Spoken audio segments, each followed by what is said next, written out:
آپ کہہ لیں کہ وہاں پر وہ پڑھتے تھے اور انہوں نے ناؤ اور نیور کے نام پر پاکستان کو ایک بہت بڑا پیمفلٹ تھا جنہوں نے انہوں نے پاکستان کا یہ نام جو تھا وہ تجویز کیا تھا اور گجر فیملی سے ان کا تعلق تھا اور وہ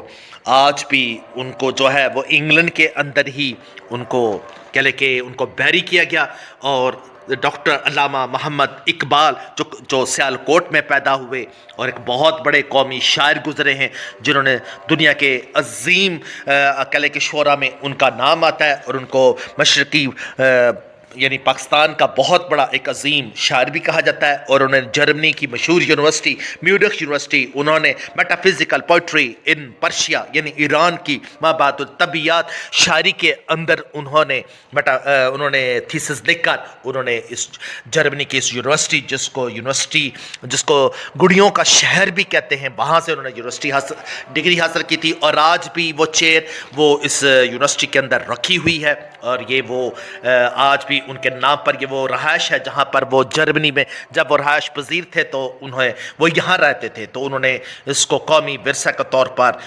جرمنی کی گورنمنٹ نے ان کو بہت زیادہ ٹریبیوٹ پیش کیا. علامہ محمد اقبال جو تھے وہ انڈاؤٹڈلی اور انمسٹیکیبلی ایک بہت بڑے ایک عظیم شاعر تھے جنہوں نے پاکستان کے کہہ لیں کہ باشندوں کے لیے انہوں نے پاکستان کا تصور یعنی بہت زبردست طریقے سے پیش کیا تھا اور یہ ہیں پاکستان کے پہلے وزیر تعلیم فضل الرحمان ملک صاحب تھے جنہوں نے پہلی ایجوکیشن پالیسی انہوں نے دی تھی. یہ پاکستان کے پہلے وزیر خارجہ سر ظفر اللہ خان جو ایک احمدی تھے وہ تھے اور یہ کہہ لیں کہ انہوں نے بہت زیادہ احمدیت کو بہت زیادہ پروموٹ کیا تھا اور اس طرح پاکستان کے اندر جو ہے وہ آج احمدیت بہت زیادہ پروموٹ ہو چکی ہے. تب ہم آگے بڑھتے ہیں اور آگے موو کرتے ہیں تو یہ پاکستان کے پہلے جو چیف آف آرمی اسٹاف تھے جو ایک برٹش تھے اور وہ تھے اور پاکستان جو ہے وہ دنیا کا آج بہت ہی ایک مضبوط ایک پاورفل کنٹری بن چکا ہے. افسوس کہ پاکستان کی اتنی اکانومی جو ہے وہ اتنی ابھی مضبوط نہیں ہوئی, اس میں بہت زیادہ لوپ ہولز اور بہت ہی زیادہ ڈرا بیکس ہیں. پاکستان کے پہلے صدر الیگزینڈر یعنی اسکندر مرزا میجر جنرل اسکندر مرزا تھے. افسوس کا مقام ہے کہ انہیں جلا وطن کر دیا گیا تھا. بعد میں انہوں نے بیروت اور انگلینڈ اور لندن کے ہوٹلز کے اندر انہوں نے ڈش واشنگ کی تھی اور لیکن میں ان کو بہت زیادہ ٹریبیوٹ پیش کرتا ہوں کہ ان کا نام آج بھی ناہید مرزا جو تھیں ان کی وائف کا نام تھا. یہ مختلف قسم کے چیف آف آرمی اسٹاف جنہیں یعنی آپ کہنے کہ برٹش سے لے کر آج تک جتنے بھی ہمارے چیف آف آرمی اسٹاف آئے ہیں قواس آئے ہیں وہ سارے کے سارے اس میں شامل ہیں. اور یہ چونڈا جو سیالکوٹ کے پاس یعنی آپ کہنے کہ لینن گراڈ کے بعد جہاں پر ہٹلر کی فوجوں کے ٹینکس جو تھے وہ قبرستان بن گیا تھا تو انڈیا کے قبرستان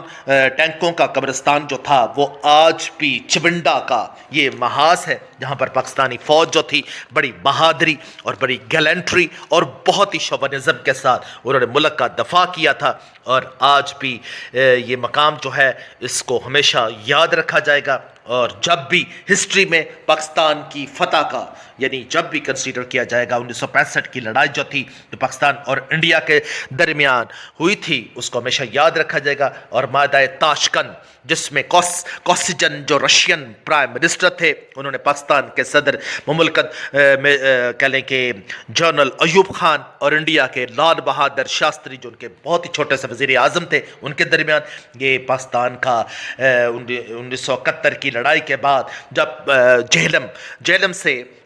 جگجیت سنگھ اروڑا جو کالا گجراں کے رہنے والے تھے وہ ایک بہت بڑے ان کے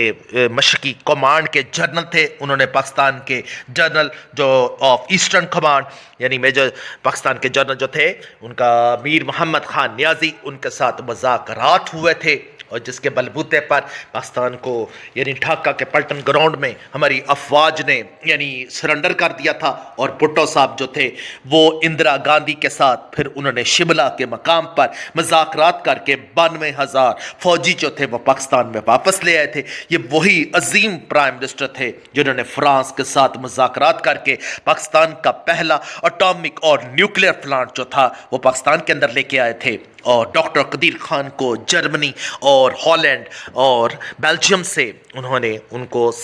کسی بھی طریقے سے یہاں پر لے آئے تھے، جس میں پاکستان کے ایک کہہ لیں کہ ایک بہت بڑے سمگلر جو لاہور بیس تھے، اب اس دنیا میں نہیں رہے، وہ بھی شامل تھے۔ اور بھٹو صاحب نے اندرا گاندھی جو ایک بہت بڑی آئرن لیڈی تھیں ان کے ساتھ مذاکرات کیے تھے، اور ان مذاکرات میں ان کو ایسا ڈوج کروایا کہ 92,000 فوجی جو تھے اور پاکستان کا بہت سا علاقہ جو تھا وہ واگزار کرا کے واپس کروایا۔ اور 1972 میں یہ جو شملہ معاہدہ ہے اس کو ہمیشہ یاد رکھا جائے گا۔ اور بھٹو صاحب نے جب اٹامک پلانٹ کو شروع کیا تھا تو امریکہ کے وزیر خارجہ ہینری کسنجر جو ایک یہودی ہیں اور ایک بہت بڑے تھنک ٹینکس ہیں، انہوں نے دھمکی لگائی تھی کہ ہم آپ کو یہ اٹامک پلانٹ بند کر دیں، ورنہ ہم آپ کو مشرق اور مغرب کے لیے یعنی مقابلے عبرت بنا دیں گے۔ تو بھٹو صاحب نے کہا تھا کہ ہم گھاس کھا لیں گے، 1000 سال تک جنگ کریں گے، لیکن اٹامک پلانٹ بند نہیں کریں گے۔ تو اس کا مطلب ہے یہ وہی ہینری کسنجر ہے جنہوں نے ایک بہت زبردست ایک کتاب ہے ڈپلومیسی وہ لکھی ہے، اور آج بھی یہ تقریباً 90 ایئرز کے ہو چکے ہیں، اور امریکہ کا ایک بہت بڑا اس کو دماغ کہا جاتا ہے، اور خاص کر پاکستان نے ہی چائنا اور امریکہ کے ریپروشما جو مذاکرات ہوئے تھے اس میں بنیادی کردار ادا کیا تھا۔ اور امریکہ کے جو عظیم صدر رچرڈ نکسن جن پر واٹر گیٹ کا سکینڈل بنا تھا ان کو، اور چون لائے جو چائنا کے بہت بڑے ایک پرائم منسٹر گزرے ہیں، اور اسی طرح چائنا کے جو عظیم لیڈر ماؤ زے تونگ ان کے درمیان مذاکرات کرنے میں پاکستان کے عظیم جو لیڈر تھے بھٹو صاحب انہوں نے بہت اہم رول ادا کیا تھا۔ اور آج بھی امریکہ اور چائنا بھٹو صاحب کو بہت عظیم لیڈر گردانتے ہیں، اور اس میں کوئی شک نہیں کہ بھٹو صاحب کا بہت بڑا مقام ہے جنہوں نے احمدیوں کو پیگن قرار دیا۔ اور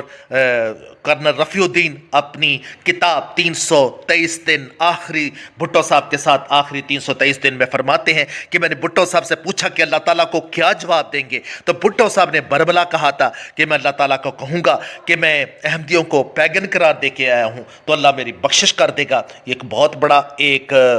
بڑا ایک رول ہے، اس پہ زیادہ بات نہیں کر سکتا، لیکن میں بھٹو صاحب کو ہمیشہ ٹریبیوٹ پیش کرتا رہوں گا۔ اور بھٹو صاحب نے پاکستان کے پہلا جو نادرہ کا یا پھر کہہ لیں کہ پہلا پاکستان کا جو شناختی کارڈ تھا وہ بھی انہیں ایشو ہوا تھا، اور آج بھی بھٹو صاحب کو ہمیشہ پاکستان کی ہسٹری میں ایک عظیم لیڈر کے طور پر یاد رکھا جائے گا۔ اور ان کو افسوس کا مقام ہے کہ انہیں صرف 10 روپے کے بلبوتے پر تارا مسیح نے ان کو پھانسی دے دی تھی، لیکن وہ تو حکم کا غلام تھا، کیونکہ اس کے پیچھے جو تو مہرہ تھا وہ جو جنرل تھا ضیاء الحق، اس کو جب امریکہ نے کہا تھا تو یہ پاکستان کے نصیر بندہ جو پاکستان کے بہت بڑے ایک ہاکی کے ایک چیمپئن تھے، بہت بڑے عظیم کھلاڑی تھے، انہوں نے پاکستان کی ہاکی کو پروموٹ کرنے میں بہت اہم رول ادا کیا، جیسے سمیع اللہ خان، جیسے کلیم اللہ پاکستان کا، منظور جونیئر، منظور سینئر، شہباز سینئر، اور اسی طرح پاکستان کے اور بہت سے، حسن سردار۔ پاکستان کا جو قومی کھیل ہے وہ ہاکی ہے۔ ہاکی میں کبھی پاکستان دنیا کی آپ کہہ لیں کہ انپریسیڈنٹڈ اور ان رائیول قسم کی ہماری یہ گیم ہوتی تھی، اور کوئی بھی ملک پاکستان کا مقابلہ نہیں کر سکتا تھا۔ اختر رسول صاحب پاکستان کے ایک بہت بڑے ہیرو گزرے ہیں جنہوں نے پاکستان ان کی سپرویژن کے تحت یا ان کی آپ کہہ لیں کہ کیپٹنسی کے تحت پاکستان نے ورلڈ چیمپئن بنا تھا۔ جان شیر خان اور جہانگیر خان پاکستان کی اسکواش کے ایک بہت بڑے انمول قسم کے ہیرے گزرے ہیں۔ کبھی یورپین کہا کرتے تھے اچھا وہ ملک پاکستان جہاں پر جان شیر خان اور جہاں پر جہانگیر خان رہتے ہیں، ایک دفعہ 7 دفعہ ومبلڈن چیمپئن رہے دونوں، اور پاکستان کے بہت بڑے ایک کہہ لیں کہ پاکستان کی ہسٹری کے بہت بڑے عظیم کھلاڑی گزرے ہیں۔ تو knowledge is a great power. Knowledge کو ہمیں ہمیشہ حاصل کرنا چاہیے. Sir Francis Bacon says that knowledge is a great power. اسلام's فالٹ لائن پاکستان. پاکستان آج دنیا کا ایک بہت ہی اسٹریٹجک ایک کنٹری بن چکا ہے جس کا انڈیا کے ساتھ کشمیر پر ہاٹ ایشو چل رہا ہے, اور کسی بھی ٹائم یہ نیوکلیئر اور کہہ لیں کہ ہائیڈروجن وار میں چینج ہو سکتا ہے. اور بے نظیر بھٹو پاکستان کی بہت عظیم لیڈر جو دنیا کی اسلامی ممالک کی بلکہ پوری ورلڈ کے اندر بہت پہلی اسلامی وزیر اعظم گزری ہیں. لیکن جب عام وزیر اعظم کے کہیں گے تو مسز بندرا نائک کے جو سری لنکا کی بہت ایک عظیم پرائم منسٹر گزری ہیں, وہ پہلی پرائم منسٹر تھی. لیکن جہاں تک اسلامی ممالک کا تعلق ہے تو اس میں بے نظیر بھٹو پہلی مسلمان خاتون تھیں. یہ پاکستان کی کبھی چائنا کے اوپر گزرنے والی پاکستان کی ایئر لائن پی آئی اے پاکستان انٹرنیشنل ایئر لائن جس کو کبھی چائنا پر گزرنے کی وہاں ملک کو اجازت تھی, اب وہ تنزلی اور اب وہ ڈیکلائن اور فال کا شکار ہے. اور آج یورپ کے بہت سے ممالک نے اس کے لو سٹینڈرڈ کی وجہ سے آج اس پر بہت سی یعنی لمیٹیشنز اور بہت سی امبارگوز لگا رکھی ہیں. تو یہ پاکستان کے بہت ایک عظیم کرکٹر گزرے ہیں, ان کے متعلق ہے. یا پاکستان کی پہلی جو پائلٹ تھیں شکریہ خانم, جو ڈاکٹر شاہد محمود کی کہہ لیں کہ ان کی کلوز ریلیٹو ہیں یا ان کے وہ بھانجے ہیں, ان کے بہت بڑی گزری ہیں. یہ پاکستان کے ایک بہت پہلے ترین پائلٹ میں سے جی ڈی پائلٹ میں سے ایک پائلٹ ہیں. یہ پاکستان نے جب دنیا کی 7th اٹامک پاور بنی اور اس نے انڈیا کے مقابلے میں نواز شریف صاحب کے کہنے پر پاکستان کی گورنمنٹ اور پاکستان کی خصوصی طور پر پاکستان کے سائنٹسٹ ڈاکٹر صبر مبارک اور اس طرح کے بہت سے سائنٹسٹ نے اور انڈیا کے پاکستان نے چاگی کے مقام پر دھماکے کیے. اس طرح دنیا کی 7th atomic nuclear power declare ہوئی. آخر میں یہی کہوں گا, subscribe my channel and like it. Wish you good luck. خدا حافظ.